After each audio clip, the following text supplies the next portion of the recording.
اور پھر اب میرے آقا فرماتے ہیں اب دعا کی برکت کیا ہے، فرماتے ہیں جو بلا اتر چکی ہماری قسمت میں، جو بلا لکھی ہوئی ہے، بلائیں لکھی، مصیبت، مثال کے طور پہ اس کا ایکسیڈنٹ ہوگا، اس کو چوٹ آئے گی، اس کی آنکھ پھٹے گی، اس کی روزی تباہ ہوگی، اس کا مال ضائع ہوگا، اس کا بیٹا مر جائے گا، وغیرہ وغیرہ جو بلائیں اتر چکی اللہ رب العزت، لیکن یہ بات کہہ رہا ہوں کہ وہ قضائے مبرم حقیقی کے متعلق نہیں کہہ رہا ہوں، بلکہ شبیہ مبرم یا اور جو تقدیر کی قسمیں بیان کی گئی ہے، قضائے مبرم حقیقی کے علاوہ کی بات کر رہا ہوں، صرف اہل علم کی طرف، ورنہ آپ یہ نہ کہیں کہ دعا کو آپ نے اتنا کیسے بڑھا دیا، واللہ ہم کون ہوتے ہیں بڑھانے والے، یہ تو مصطفیٰ جان رحمت بیان فرما رہے ہیں۔ فرماتے میرے آقا علیہ السلام جو بلا اتر چکی اور جو ابھی نہ اتری، دعا کی برکت سے وہ سب کے سب دفع ہو جاتی ہے۔ دعا ان سب کے لیے، دعا ان سب کے حوالے سے نفع بخش ہے، یعنی جو بلا اتر چکی ہے وہ بھی ٹل جاتی ہے دعا کی برکت سے، اور جو اترنے والی ہے وہ بھی ٹل جاتی ہے۔ میرے آقا مصطفیٰ جان رحمت صلی اللہ علیہ وآلہ وسلم فرماتے ہیں بلا اترتی ہے پھر دعا چڑھتی ہے، بلا اترتی ہے اور دعا چڑھتی ہے، یہاں تک کہ دونوں میں جھگڑا ہو جاتا ہے اور دونوں لڑتے رہتے ہیں قیامت تک، یہاں تک کہ دعا بلا کو اترنے نہیں دیتی، یعنی دعاؤں کی برکت سے بلائیں ٹل جایا کرتی ہے۔ پھر اس کے بعد میرے آقا صلی اللہ علیہ وآلہ وسلم ارشاد فرماتے ہیں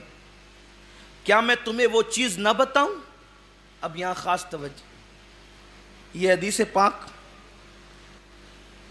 ابو یعلا میں ہے، حضرت جابر ابن عبداللہ انصاری رضی اللہ تعالیٰ اس کے راوی ہیں۔ سرکار فرماتے ہیں کیا میں تمہیں وہ چیز نہ بتاؤں جو تمہیں تمہارے دشمن سے نجات دے؟ یعنی جب دشمن سے دو دو ہاتھ کرنے کی پوزیشن میں تم نہ رہو، دشمن کے پاس ہتھیار اوزار سب کچھ ہو، تمہارے پاس نہ ہو، تو حضور فرماتے ہیں میں تمہیں وہ چیز نہ بتاؤں جو تمہارے دشمن سے تمہیں نجات دے؟ پھر فرمایا تمہارا رزق کو وسیع کر دے، یعنی ایسی چیز میں تمہیں نہ بتاؤں جس سے دشمن سے نجات ملے اور روزی وسیع ہو جائے۔ پھر فرمایا وہ یہ ہے کہ رات دن اللہ سے دعا مانگتے رہو، کہ دعا صلاح مومن یعنی مومن کا ہتھیار ہے۔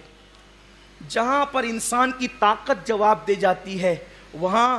انسان کی دعا کام آتی ہے، اور جب دعا کی جاتی، خود اللہ کے حبیب علیہ السلام جب 313 بدر میں تھے اور 1000 شام سامنے تھے، اس وقت حضور کیا کر رہے تھے؟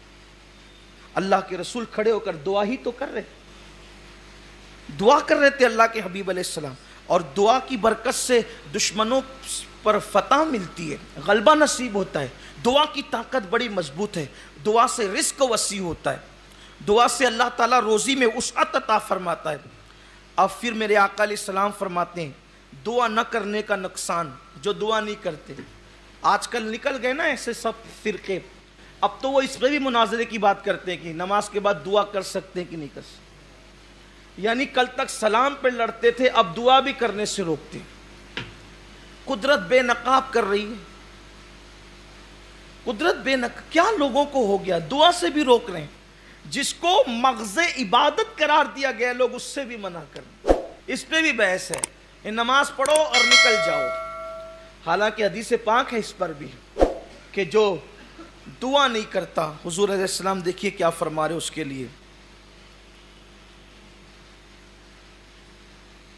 اس حدیث پاک کو ابن ابی شیبہ میں لکھا ہے اور امام بخاری نے بھی الادب المفرد میں لکھا ہے۔ کیا ہے حدیث پاک؟ میرے آقا فرماتے ہیں جو اللہ سے دعا نہیں کرتا اللہ اس سے ناراض ہوتا ہے،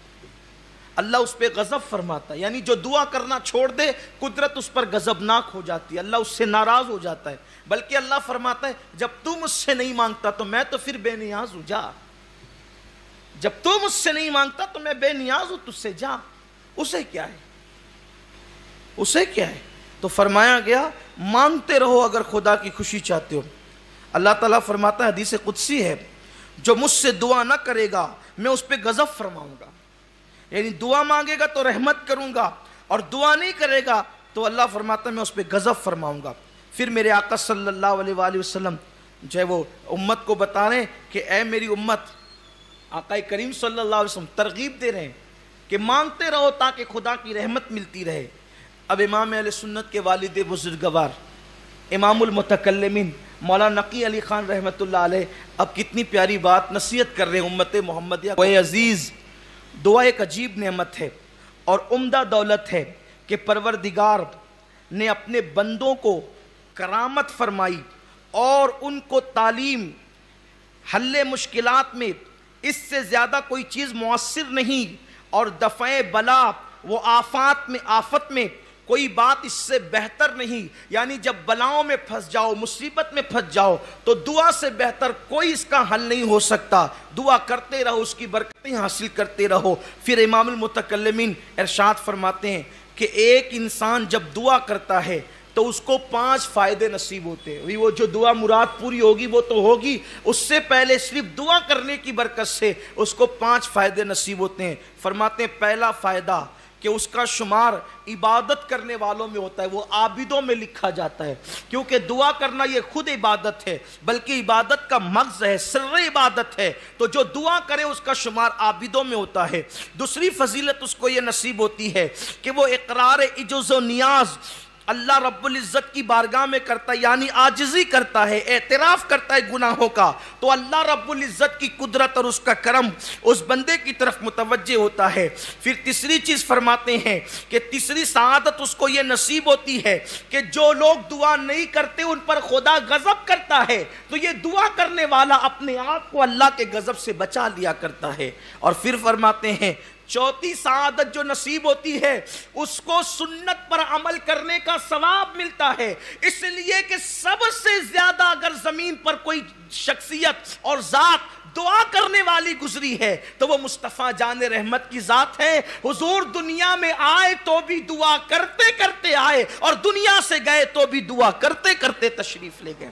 حضور سے بڑھ کر دعا کرنے والا کون ہے؟ آئے تو رب حبلی امتی کہتے ہوئے آئے، اور قبر میں رکھا گیا تو بھی زبان پہ رب حبلی امتی۔ اب پتا چلا اگر کوئی ہم سے پوچھے حضور کی پہلی عبادت کون سی اور آخری عبادت کون سی ہے، تو ہم کہہ سکتے ہیں حدیث کی روشنی میں ان کی پہلی عبادت بھی دعا ہے اور ان کی ظاہری آخری عبادت بھی دعا ہے، حتیٰ کہ قیامت کے دن بھی اللہ کے رسول صلی اللہ علیہ وآلہ وسلم سر سجدے میں رکھ کر کے دعا ہی فرمائیں گے، اور دعا سے جتنی بگڑی بنے گی اس کس چیز سے بن سکتی ہے؟ تو فرمایا چوتھی چیز کہ اتباع سنت ہے کہ حضور علیہ السلام اکثر دعا کرتے تھے اور دعا کی تاکید بھی کرتے تھے۔